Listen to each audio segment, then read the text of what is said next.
What is up, everybody? Welcome back to another episode of the Steelers Hangover. I'm Daniel. Shannon White, he's partying like a rock star right now. He's on vacation. So today we have Tate filling in. How's it going, Tate? This is the first time I get to talk to you. It's good to see you. Daniel, what's up, man? Not too much is going on, man. Just, I had an off day today like the Steelers, so just basking and being off. Yeah, it's my pleasure to join you, filling in for Shannon. That's the triple OG to us over here on Pump Your Brakes. So, can certainly appreciate it and be happy to fill in for Shannon. My pleasure. Awesome, man. I appreciate it so much. This is the first time I get to talk to you.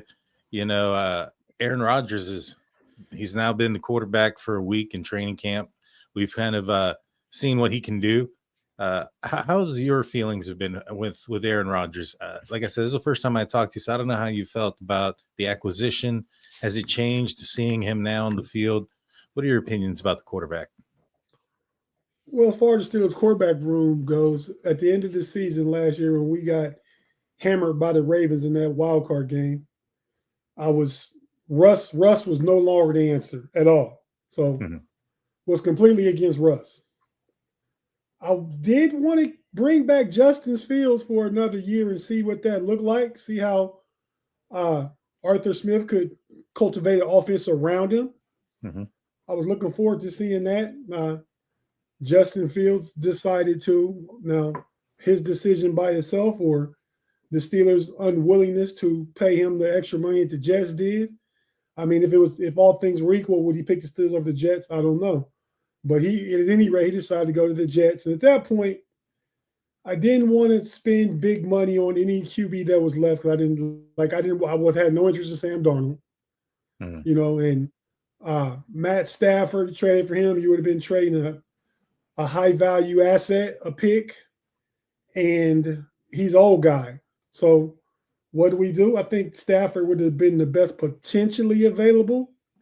But what we do, we just, had backroom conversations with another old guy, Aaron Rodgers. He took his time, but I really felt like there was no worry in that. I think the Steelers brass knew all along that he was going to sign. He just needed his time to take care of whatever his business was. And I think that was potentially the best option the Steelers had after, not being able to land Justin Fields, acquiring draft assets via compensatory picks and their own draft picks and trades that they made to acquire a quarterback next year. So yeah, the Aaron Rodgers thing I think was a win-win for both of them. The Steelers have something to prove. Aaron Rodgers has a chip on his shoulder. Mm-hmm. I think if we look at it, Russ played good his first 5 or 6 starts last year. Aaron Rodgers did not. Aaron Rodgers played a lot better going down the stretch for the Jets last year. Russ did not play well going down the stretch. So as far as trends and things go, I like the way Rodgers was going to the end of the year. I think in a system where he's not asked to be the guy, to be the savior, to be the face, and all that stuff. He has to come in and play smart football. He's an elite quarterback, but at this point, he's not an elite quarterback, but he definitely can be an elite game manager and get this team to some victories. So I'm okay. I'm on board with the move. Yeah, I am too. I've been on board with it for a minute, basically just because I knew what the game plan was. The game plan has always been draft a quarterback in next year's draft. And so get what you can this year with Justin Fields. I wouldn't mind if they would have brought him back, but for the money that he was asking or the money that he ended up getting in New York and what the Steelers are paying Aaron Rodgers, it kind of, I don't know. I kind of felt that maybe perhaps, Aaron Rodgers was the better way to go. Because I'll be honest with you, last year with Justin Fields, at the end of his 4-game stretch or 6-game stretch he had there, I was ready to see Russ. I was like, there's some stuff there. He can do some things with his legs, but it's just, I was ready to see somebody else in there. And I was excited for Russ for a little bit until he kind of fell off. But Aaron Rodgers, I'm excited. I think watching some of these highlights, threw an interception on his first practice in teams in training camp. Talked about it afterwards, kind of joked, said, he's going to throw some interceptions. We're going to throw a lot more touchdowns. I heard that. Yeah. Yeah. I mean, the next day he apparently did pretty good, but all indications are that this defense is looking really, really elite. How excited are you about this defense?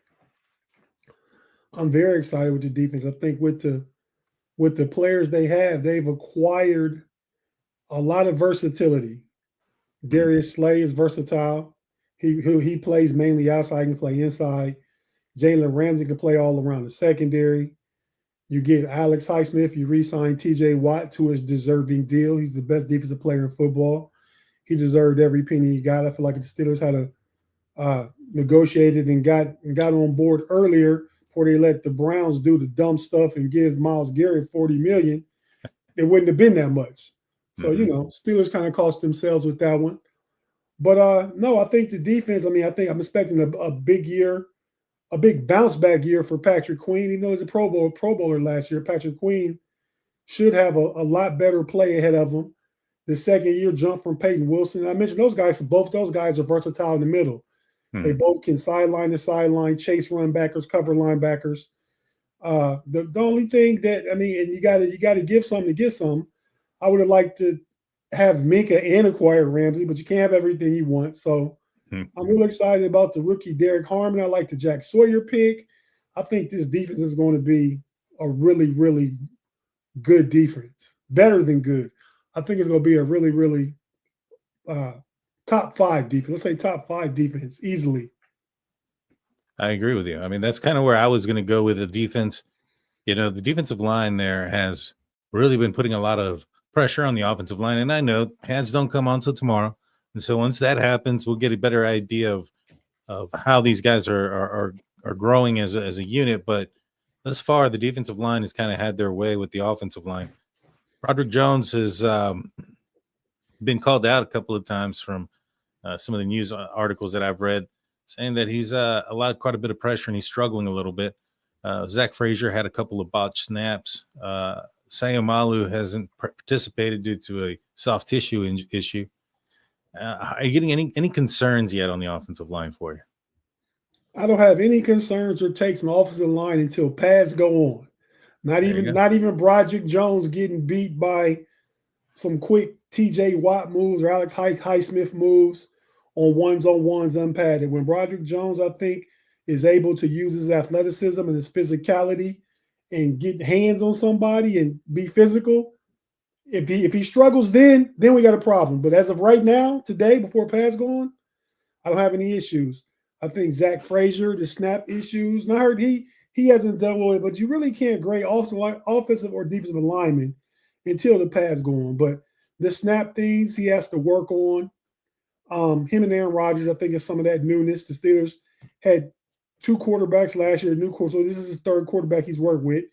He had a couple issues with snaps at West Virginia, but overall, right now, already going into his second year, is a top three center in the NFL. So I have no doubt that he'll get this situation corrected and things will be fine as far as the QB, the center to QB exchange moving forward when the preseason games start.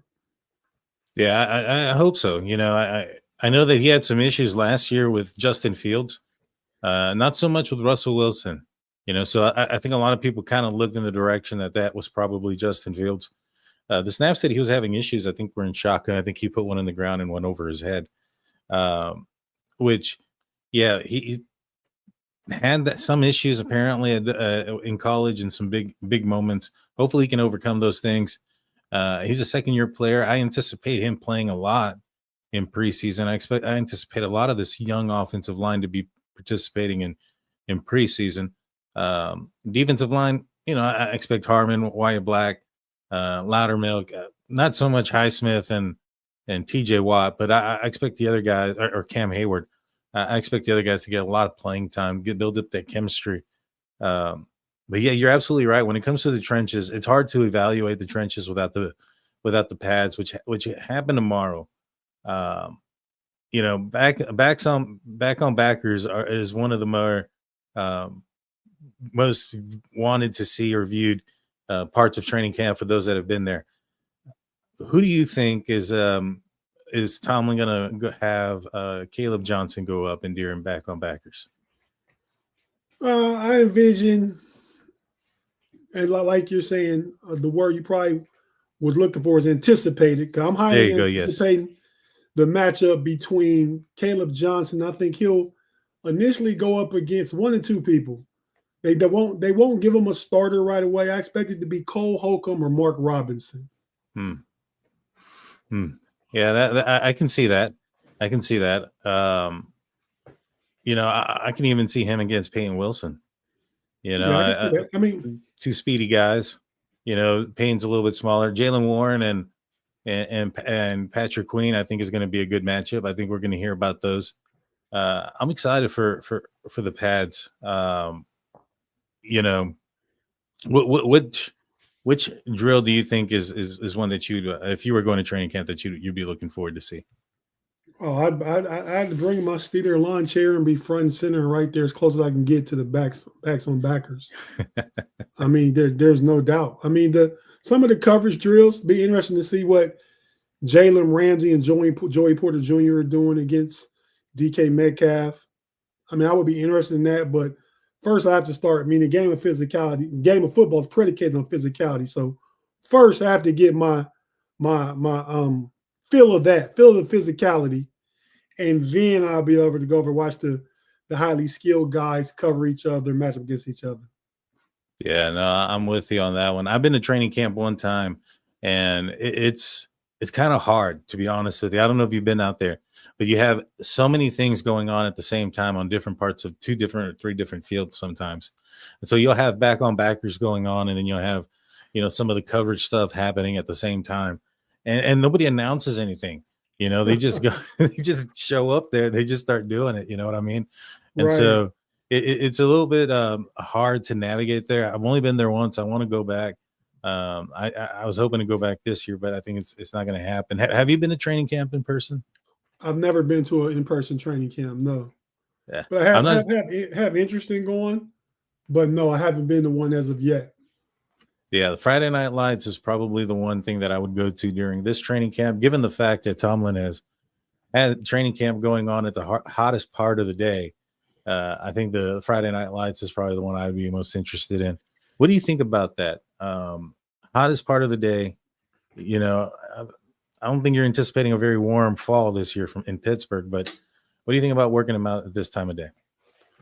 Well, they tried it another way last year, and I guess the end result where they weren't satisfied with it. We talked about this on one of the podcasts. I don't know if it was on Pump Your Brakes with Shannon or the homies with me and Big G, but we certainly talked about it. And Big G brought up a good point, like the time of it, 1:55. That's the majority of your games are 1:00 kickoffs. So your body gets used to the time aspect of it. Additional heat and those different grueling conditions helps build condition, helps build football character, toughness, I believe. So the Steelers get out there for a couple, 2-3 weeks and really get after it. Then they'll get to come home from Latrobe and not completely recover, but have a lot of walkthroughs, have pads on practices maybe once or twice a week until the season starts. So I think it's okay. I think it's old school, but it's proven. The Steelers usually come out really well to begin seasons, and I think it's because of their camp. Mhm. They're used to the physicality of the game when some of the other teams, i.e. the Bengals in our own division, the Los Angeles Rams, who the Bengals coach Taylor is a disciple of Sean McVay, and they kind of rest guys and don't go really to the extreme in camp.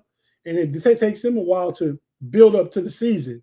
Good teams, but it takes them a while to build up to the season because they didn't have that level of physicality and those demands in camp. So I'm okay with it. Yeah, I'm not against it. I think it's good. It's going to build up that stamina, as you mentioned. Especially when you have, for instance, you're not going to play a lot of guys during preseason, right? And so some of these guys will get gassed in their first couple of games because they're not used to playing a full game. And so I think this kind of helps that endurance for that. But yeah, pretty warm out there. It looks like a lot of fun. What do you call it? And I also think the coaching staff is pretty good at giving veterans breaks and drills off and stuff like that.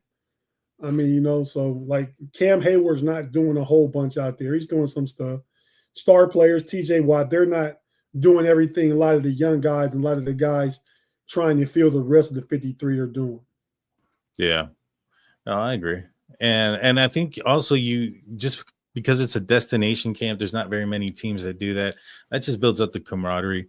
I know that you might have a little bit of a generation gap, for instance, with DK Metcalf and Aaron Rodgers kind of sharing a restroom together and things of that nature.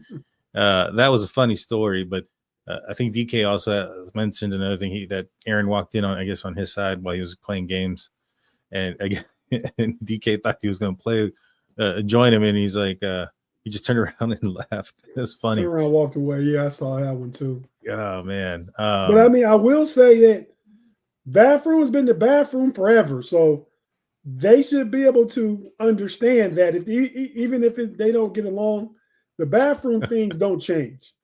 Aaron does it, DK does it, we all do it. There you go. There you go. Just hope they're flushing that still.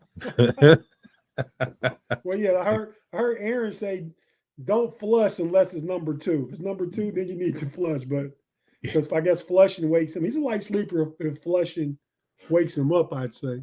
Yeah, yeah. Well, I mean, he's gotten up there. DK even texted him around 9 p.m. like, "Are you awake?"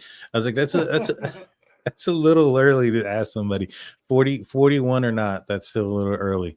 But it looks like the guys are building that camaraderie. You know, the draft picks sound like they're doing pretty good. Caleb Johnson, apparently, I mean, that burst that I've been hearing a lot of rumblings about.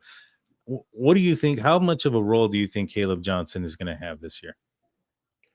I'm on record of saying that I think Jalen Warren will definitely be the starter going to the season. I think by the time they get back after the bye, after they come back from Ireland, I expect Caleb Johnson to take the majority, I won't say of the workload, but the majority of the rushing workload. I think he'll see a lot of first and second down action. He's a natural zone scheme runner. He did that in college. That's Arthur Smith's blocking system. Even though Jalen Warren is completely capable, he's a better gap runner. He sees a gap being short and stocky, built to the ground. I believe Shannon compares him to, called him the muscle hamster. The dude that used to play for the Tampa Bay Buccaneers, forgot his name. Doug Martin. Yeah, the muscle hamster. But he sees a gap. He has the ability to shoot through. He doesn't waste time. But from a zone blocking scheme, I think Caleb Johnson's patience, his vision, and ability to pick a hole, and he doesn't have that initial burst. But if you let him get a 10-yard head of steam, like there's a gap that's 8 or 10 yards between him and the next tackler, he will pick up that speed and he will take something to the house. Yeah, he's definitely a home run hitter. You know, when it came to the running backs that the Pittsburgh Steelers were evaluating during the draft, it seemed like they were wanting somebody that had that speed to take it all the way to the house. That was something that was really lacking out of their offensive running game in the last few years with Najee Harris. So Caleb Johnson, I'm excited about that young man. I think he's going to do some really good things this year. I do think they're going to ease him in, just as you mentioned. I don't think that the Steelers haven't been a team, especially with some of their later round draft picks. Put them up in the fire, so to speak, right away. So I can anticipate that's being something that is kind of like eased in, so to speak. The bye week does sound like appropriate time to probably have him get more touches. Because I think I've even seen where he's running with the 2s with Mason Rudolph in all the clips that I've seen. I haven't really seen him running with the 1s at all. I've seen Jalen with the 1s in all the clips I've seen, but obviously I haven't seen everything that happens there. But that's just from my from the clips that I've seen. So I think you're on par there. I think you're fairly accurate with that. Right. No, I completely agree with your assessment of it also. I think, and ultimately, I feel like Jalen Warren is probably one of the, if not the best, third down back in the league. So though he'll have number 1 spot at the beginning of the season, then once Caleb Johnson gets acclimated to the NFL, the speed of the game, that first month and a half of the season, Then you can put Jalen Warren back in a role that's more suitable for him, comfortable with him, because we don't know if he can carry a 20 carry 20 carries a game workload. He's never had to do it before. And we've seen him put the ball on the ground. I love Jalen Warren. We've seen him put the ball on the ground.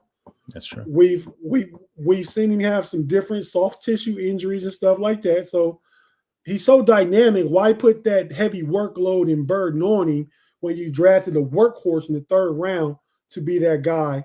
So let Jalen start it out. Let Caleb Johnson come along game 5 or 6, start getting more of the carries, and use Jalen Warren where he's most explosive at. Switch between him and Gainwell, put them both on the field at the same time. I think Arthur Smith can do a lot with this running back committee. Oh yeah, I will 100% agree with that. I think they're going to definitely, and that's been one of the MOs of Arthur Smith, is to utilize his personnel. Whether it's all the running backs, all the tight ends, all the receivers. I mean, there's been times where, last season there was one receiver on the field, and it was Ben Skoranek, I can't say his last name, Ben S. And so, when it could have been Pickens, it could have been a number of other persons that are out there. Nothing against Ben. I think he actually surprised me as a receiver, to be honest with you. I thought he did really, really well. But yeah, that's Arthur Smith's MO. He's going to use all his personnel. I strongly believe that we're going to see a huge dosage of those 3 running backs. No, I think so too. And sometimes, and Skoranek was right. You were right the way you said it. Oh, Skoranek, he was a big 6'5" guy. I believe he's out of Notre Dame. He's a football player. He's great on special teams. He'll probably be receiver 5. Great blocker, bring him in some of those packages and stuff. I think Aaron Rodgers likes those kind of gritty guys. So, I can see him having more receptions this year than he has any year that he's been with the Steelers. I believe this is his 2nd year with the Steelers. So I expect him to get some action in the past game, but sometimes Arthur Smith can use all his personnel to his detriment. Yeah. As if I go back to Atlanta and you're giving the guy we cut, the tight end we just got rid of. Smith. Oh. No, we picked up Jonnu Smith, but the guy last year, his guy last year from Atlanta. Michael Pruitt. When you're getting Michael Pruitt the ball more than you're getting Moof the ball, or in Atlanta, getting Michael Pruitt the ball more than you're getting Kyle Pitts the ball, you're giving that other running back the ball more than you give the kid out of Texas, Bijan Robinson the ball. Use your pieces, get your guys some snaps off, some rest, but get your playmakers the ball. I agree. Sorry about that. There's no way Roman Wilson should have more targets in any game than DK Metcalf. I definitely agree with that. And I agree with, that year with Bijan Robinson, I drafted him. He was in my fantasy team. So I was very, very upset. Ticked off. I was like, what are you doing, man? He'd have a couple good games, and then he wouldn't use him. And I was like, Jesus. So I actually drafted the other guy. I can't remember his name. Because he was out there, and I would switch him. I was like, man, I hope it's this guy's turn today. Yeah, I know. I forgot the guy's name you're talking about. I think he's number 30. I forget his name. I know exactly who you're talking about, though. Yeah, and he had some good games too. I was kind of low, like I didn't have anybody. I had some folks on injury, and so I had to get another running back. And I was like, might as well get the other Atlanta running back. Right. He was out there and available, and he actually helped me win a couple of games when I predicted it correctly as who was going to be the workload. Right. And that's the worst thing about that. I like to get a guy to handcuff him, but when you got your 1st round draft pick in fantasy, I'm sure Bijan Robinson was. Yeah. Yes, then he's not getting used like that. You're kind of ticked off at yourself for taking him, but you have expectations for him. Arthur Smith didn't help us win our fantasy leagues if we took Bijan Robinson.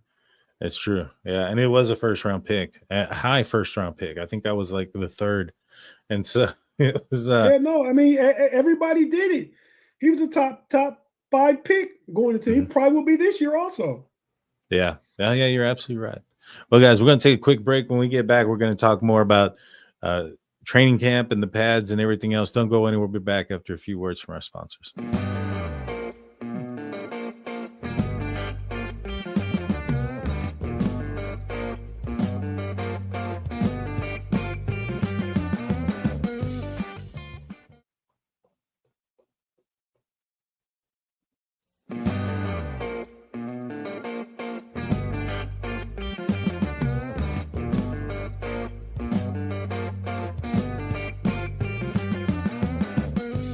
Welcome back, everybody. Thank you for staying with us and tuning in. Before we get back into the conversation, I want to remind you guys of our website, stillcurtnetwork.com, your one-stop shop for Pittsburgh Steelers news and coverage. Make sure after the podcast today, you go and check it out. If you're watching this on YouTube and you're not aware of our audio-only podcast, you can find them there at stillcurtnetwork.com, which includes mine, State of the Steelers, that airs out on Saturdays around 11 a.m. You won't be disappointed. Go check it out. All right, so we talked about a few running backs that we think that the ball could go to. One running back that's not going to get the ball is Cordell Patterson, was released today by the Pittsburgh Steelers. Any thoughts on that? To me, I thought about time. Well, what are your thoughts on it? I definitely think it was late to happen. I mean, I think the writing was on the wall. I mean, they drafted Caleb Johnson, they signed Jalen Warren, they signed Gainwell. I mean, he didn't do well in kickoff returns last year. And Cordell Patterson's a good football player. He's just an old football player and not as good as he once was. So, True. It just didn't fit. Nothing against him. I mean, we get old. And, you don't do the same things today that you were doing yesterday. So I get it. And I'm glad the Steelers, I got off of him, so to speak. No Diddy. You guys know, trying to catch me and come on PYB and try and hit me up. I know what I said. But yeah, so I mean, I think it's a good move by the Steelers. Clears one of the spot of the 90. I don't know if they brought anybody in. I liked Cordell Patterson a lot coming out of Tennessee. I remember way back when I wanted the Steelers to draft him because I think at the time we needed a receiver, if I remember correctly. I had a good few years under Arthur Smith in Atlanta. Played well for some of the other teams. I mean, but yeah, his time has passed him by. So it definitely was a foreseeable separation by the Steelers and Cordell Patterson. No surprise there. Yeah, I wasn't surprised either. I mean, the only thing I was surprised that it took this long. I thought this would have been a move that happened much earlier, especially with the acquisitions in the running back room. Thought it would have been a move that happened in March. Yeah, exactly. He didn't show up for training camp. I don't know if he has another soft tissue issue or some other type of injury. But, last year he had that one good game where he drove down the field basically by himself, and then he got hurt. And he just wasn't the same anymore. And, I mean, he's old. Like you mentioned, everybody has the end of their career. And I don't foresee him signing somewhere else unless somebody gets really desperate. I appreciate the work and what he did provide for the Steelers when he was healthy. Limited work, but a couple good games in there. But he's a great football player. Wish him well. I do foresee retirement, like you said, unless somebody gets desperate. But thanks for your service, Cordell, not only to the Steelers but in the NFL. True story. We talked a little bit about the tight ends. We talked about Jonnu Smith. What do you think the vision is this year for the tight end room? You have Pat Freiermuth, Jonnu Smith, Darnell Washington, Connor Hayward. For one, I think it's already getting kind of crowded in that room. But you can't get predictable by only putting Darnell Washington out there anytime you want to run the ball. That happened a few years back with Kenny Pickett, and it wasn't until Mason when he came in at the end of the season and started to target Darnell Washington where you really started to see his numbers go up. How do you think this room's going to work with so many tight ends? I think they'll keep 4. I think Connor Hayward, got a break when DJ Thomas Jones was hurt today. He'll be out, not the whole season, I saw a report, but he'll be out for a couple of months maybe. Mm-hmm. And I think they'll have a spot in the practice squad for him. But he was threatening Connor Hayward's job.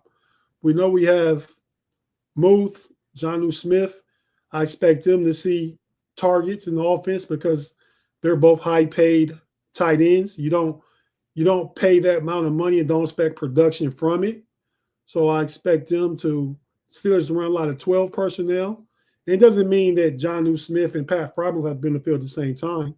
They'll run 12 and 13, but sometimes in 12, Darnell Washington will be on the field. And I think Aaron Rodgers will use him much more in the passing games than he's been used in prior years. He's going to his 3rd year, I believe.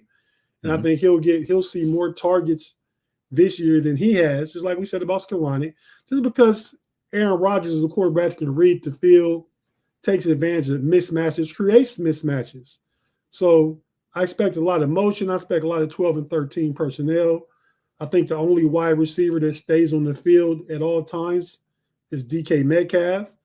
And, the other wide receivers, Calvin Austin, Roman Wilson, and if they trade for another guy, will alternate with Darnell Washington or whoever the third tight end is. I think you'll see a lot of 12 with two receivers and one running back more than we see 11 personnel this year. So that third wide receiver won't be a lot of packages unless we're down and in a hurry up. And even then, Jonnu Smith is a playmaker from the slot. So maybe you still only have two receivers out there. But, I really think that's Arthur Smith's wheelhouse. His strong point is all those tight ends, a lot of motion, a lot of movement, a lot of eye candy. And I think Aaron Rodgers, the morphing of Arthur Smith's offense with Aaron Rodgers' ideas and part of Smith's offense that he'll like and he's comfortable with, I think they can come up with something formidable. Yeah, no, I agree. And I think that, Jonnu Smith is definitely a guy, like you mentioned, could be working in the slot. He can definitely be I think he's even worked some on the outside, lining up on the outside. So he's got the experience. He's got the he's put down he's got a resume for getting it done. He was a Pro Bowler last year in Miami, and he's familiar with this offense. And so I think that's going to work into his favor, the fact that he's been in Arthur Smith's offense for so long. I don't know if you saw the clip last week before they reported to camp. He was down working out with the South Florida college football team, running routes and stuff with those guys. And I was surprised to see him in shorts and shirt and how cut up he is, 6'3", 240, and just his move skills. Quick feet, good route runner. I was surprised to see Jonnu Smith doing that. So I definitely think he's capable. Now he's not going to hit you with a 4-4 post route like Calvin Austin can do, but he certainly can shake a guy up at the line of scrimmage and press coverage and put his body between him and that man and catch some quick slants and some digs and some stuff like that, especially back shoulders with Aaron Rodgers. I can see a lot of positive things happening with Jonnu Smith being out there being a weapon. Oh, I do too. I think, and he's going to be one that the Steelers are going to use quite a bit. I think this is going to be the first year in a very long time that those next gen stats, it's going to light up in the middle of the field. It's been a complete void for the last 5 to 6 years. Nobody's really been throwing over the middle of the field. I think this is the year that changes. And I think that the tight ends have a huge component to why that changes. But transitioning to the wide receiver group, Jonnu Smith can line up in several wide receiver positions all we want. But, we found out last year when Pickens went down for a couple of games at the end of the year, that room struggled. The wide receiver room struggled without him. A lot of people feel the same way right now with DK Metcalf, that he's kind of your one, and maybe you have some twos there, but nothing that can fill in those shoes for a little while. I mean, obviously, you're not going to find another DK Metcalf or George Pickens on the street, but Juan Jennings, who has done it, he's more of a wide receiver too, but he's filled in okay, and you can get by with him. Plus, I think you do need another wide receiver too, just to kind of alleviate some of that coverage off of DK. How confident are you in the wide receiver room, and is there any changes that you would like to see? Not confident at all. I think we're in the same boat we were in last year, except maybe DK Metcalf is probably not quite the distraction. We'll call him a distraction. I won't call him anything else that George Pickens was. Yeah. But if he gets hurt, the wide receiver room is less than average. Less than average. Not average, less than average. I think, like you said, I think Calvin Austin and Roman Wilson are two excellent number 3 wide receivers. Even though the wide receiver package, like I said, you won't see a whole lot of 11 personnel unless they're down and in the halves trying to put some points on the board, perhaps. But I feel like they need to acquire one more receiver, and I think they will. I think Omar Khan is just waiting, like the big fleece is what we call him. We'll pump your brakes. Omar Khan's the big fleece. So I think Big Fleece is just waiting to see who shakes loose out of one of these cut trees when they go from 90 to 53. See who's out there. Some of these veteran free agents, you can, once they see they're not getting signed, we're talking Keenan Allen, we're talking Mari Cooper, we're talking some of these guys out there that haven't been signed as of yet. I think they're always fallback options. And I think if you trade, you don't trade anything higher than a fourth round pick. I don't care who the guy is. We're not getting up more than a fourth. So waiting to see what happens with three wide receiver rooms I'm looking at. I'm looking at Tampa Bay, I'm looking at Green Bay, and I'm looking at the Houston Texans. They all have a plethora of receivers. And if they cut down from 6 to 5 or 7 to 6, it's going to be a good player or two come out of those rooms. I agree, and I think that's the one reason why there isn't a rush, is that there are some heavy rooms out there that are going to get cut down, and there's going to be some players that, or there's going to be some young players that maybe perform to a degree where they feel comfortable letting go somebody who's getting paid a little bit more, and saving themselves some money and doing the business thing. You know, if you have a wide receiver that's good, and you have an up and coming rookie wide receiver that you don't have to pay. You know, I can see some teams make some business moves that way, and so I think that's the main reason why it hasn't gotten done. But I mean, I can't help but feel a little bit of PTSD from last year, where it was, Oh, yeah, oh, we have this one, no, it's not going to happen, no, it's going to happen, and then there's this worry. You know, right now I don't think there's any really names that are attached to the Steelers outside of Juan Jennings a couple of weeks ago or a week ago, and since then there's been nothing there. So it'll be interesting to see if they make a move. I hope they do. Yeah, I hope they do too.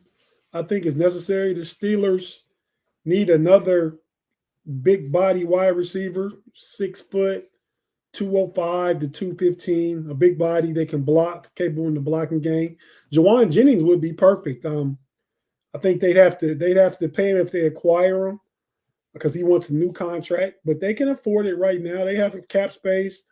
They have a quarterback making not a lot of money right now. Quarterback potentially coming into the future as we go ahead will be on a rookie contract. Want to play a lot then. Some moves they could make, but I think as of right now, they just stand pat and see what's happening around the league. Yeah. Claude Bishop comes in with $5 saying, "You two make a great duo." Thank you, Claude. Hello, everyone. And biggest concern for the Steelers is what is your biggest concern right now with the Steelers? My biggest concern and most thing, the one thing, well, one of the many things, but the main thing I'm looking forward to seeing is the offensive line development. The development, the rapport building, the cohesiveness, just that unit coming together is so important for the Steelers and what 2025 looks like as a season. No worries about the defense, no worries about the offensive play calling, no worries about the quarterback play. If he has a line that protects and he's able to stand up and see the field, no problems. But it starts with the offensive line. And thanks for the comment, Claude. But you know, when you come to pump your brakes in the homies, you're going in that matrix, though. Don't think you got away. What's the matrix?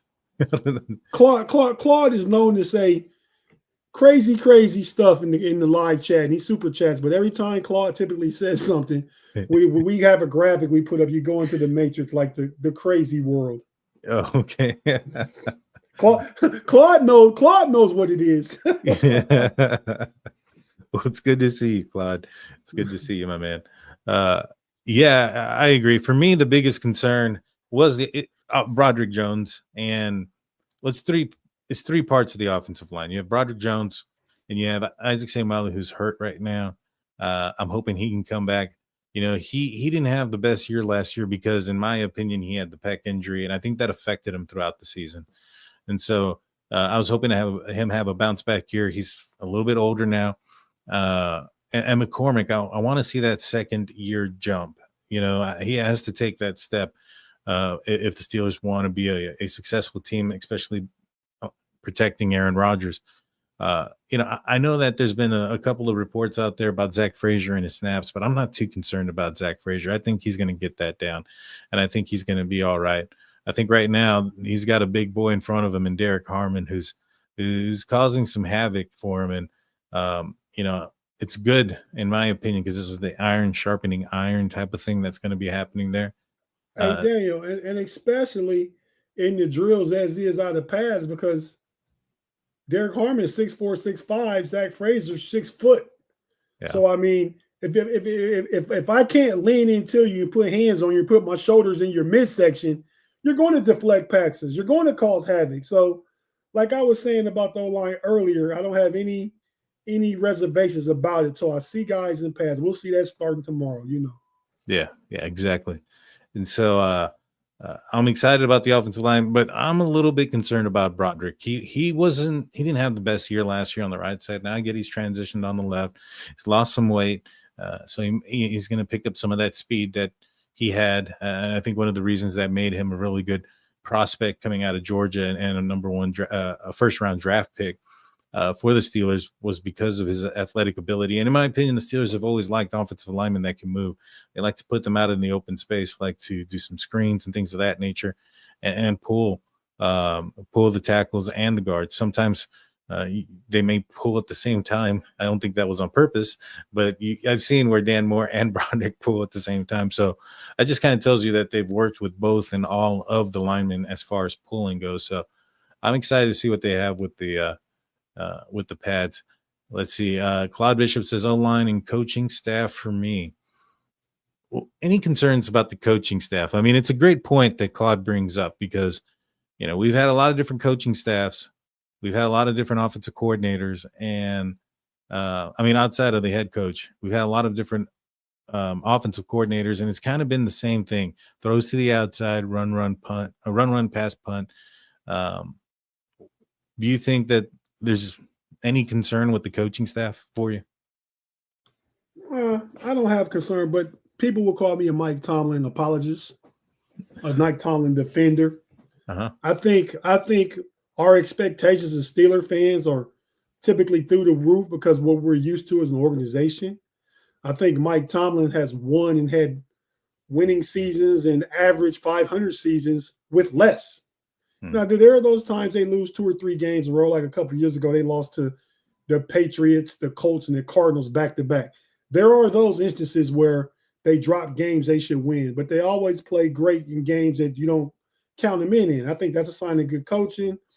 I think the fact that players want to come to Pittsburgh and play for Mike Tomlin, a lot of the players that we have on team, we would have Aaron Rodgers right now if Mike Tomlin won the coach. That's true. Jalen Ramsey wants to play for Mike Tomlin. Players want to play for Mike. Steelers has been there losing just as many playoff games. TJ White and Cam Hayward, they want to play for Mike Tomlin. So I do worry about some of the coaching staff. Let's say TA, even though Mike Tomlin has his hand in the defense, I think we missed some of that aggressiveness up front on the defense. Sounds like they're going to try and do some things different.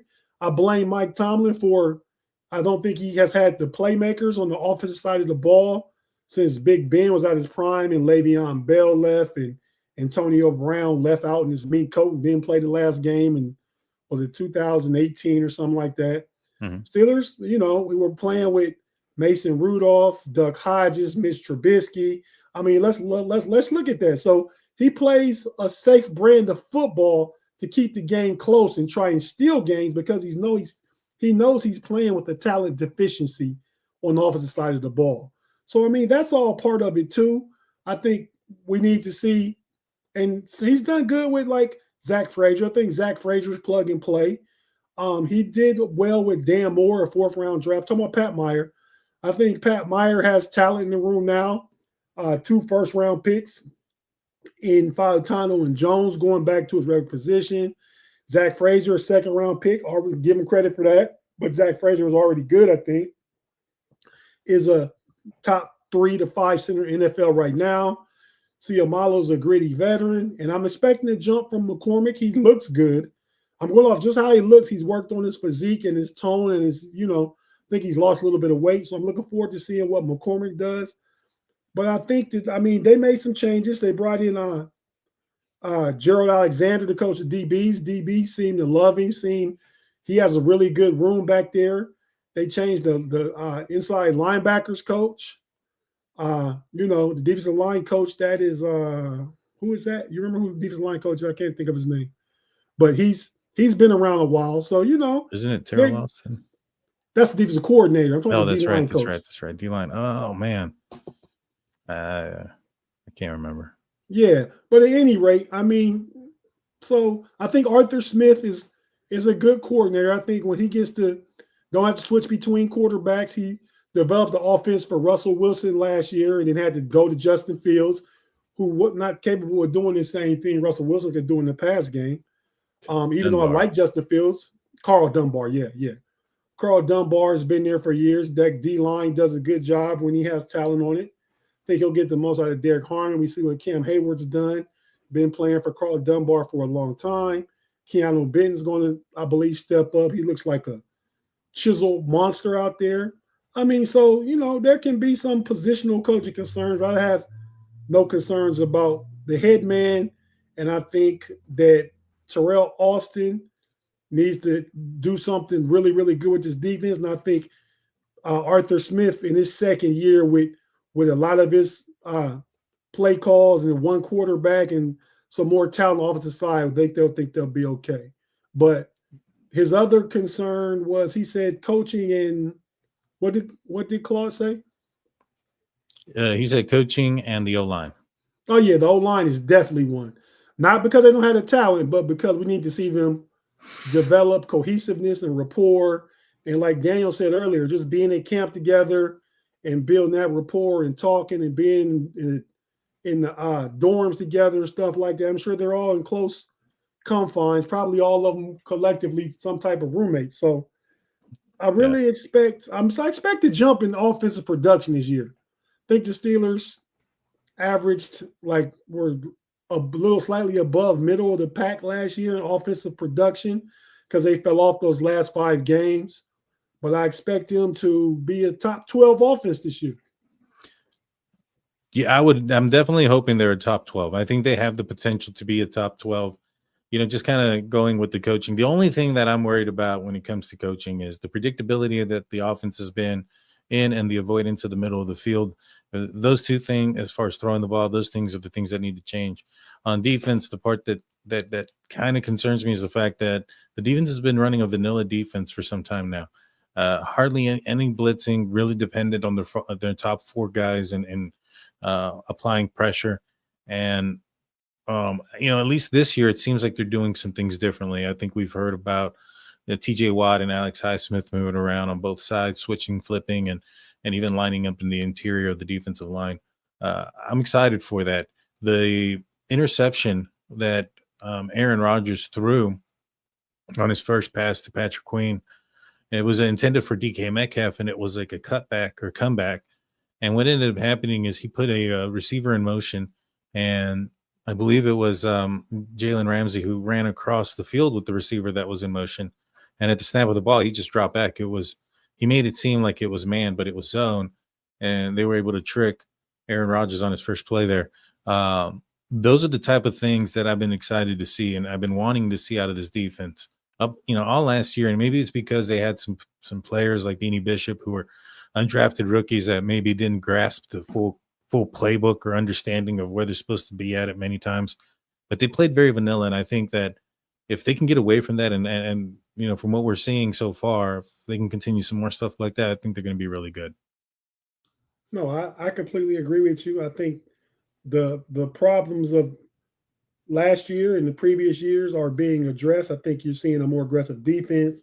Mike Tomlin said in one of his after practice pressers last week, he expects Slay, JPJ, and Ramsey to all be on the field. All those guys are man-to-man capable. When you can man up on your receivers, it allows the other 8 players to do all kind of different stuff. So I'm expecting a more aggressive defense. I'm expecting Jalen Ramsey to play mostly nickel, but he'll move all around. I think you'll see him blitzing and putting pressure on the quarterback from the slot position. I think you'll see something close or akin to a former Blitzburg style type defense. I think offensively, Mike Tomlin knows you have to be aggressive, and you try to coddle some of these quarterbacks you had in the past because of the quarterbacks that they were. You know, we mentioned some of them: Mr. Trubisky, Mason Rudolph, Kenny Pickett, Justin Fields. You got to protect those guys. I don't think you have to protect Aaron Rodgers. Aaron Rodgers will have the ability to audible the line of scrimmage if he sees something and go to something he wants to do. So I think the game plan for the Steelers is to be efficient offensively, take big plays, put points on the board, and turn that defense loose. That's what I expect. I do too, man. I'm excited about this year. I'm looking forward to it. I think it's going to be a good year for the Pittsburgh Steelers. You know, the last thing I want to ask you is, who do you think gets in the first fight? Because it's bound to happen real soon too. It is bound to happen. Well, Cam always starts stuff, but so I'll try and go away from the low-hanging fruit. I'll say the first fight will be between Jalen Ramsey is going to be in it, and because they had words, I believe, this weekend, but not a fight, but Pat Freiermuth. Jalen Ramsey, Pat Freiermuth. That'd be an interesting one. You know, I'll choose some different ones. I'm going to go with DK Metcalf and Darius Slay. I think I can see those guys getting into it. I think Ramsey and DK is one that is really possible too. But I'm going to just to kind of go completely different. I'm going to say DK and Slay end up being physical. These are two guys that have gotten physical. The Steelers are aware of Darius Slay. He's thrown some fists at members of the Pittsburgh Steelers during the game. So yeah, I can see him getting into a little scuffle. Yeah, well, why not carry that over with him and Darnell Washington?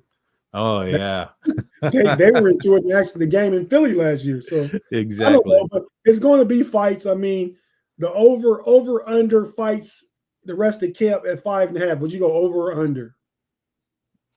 Oh, over. I mean, especially if they're playing at 4 in the afternoon or 1 in the afternoon at the hottest time of the day, it's going to be over. Right. Yeah, okay. I think so too. It could literally be a fight a day. Yeah, there could be. A fight a day. I can see some tempers going. I know there's some personalities on both sides of the ball, especially on defense, and I can see the heat. Especially if the defense is doing their thing and they're talking.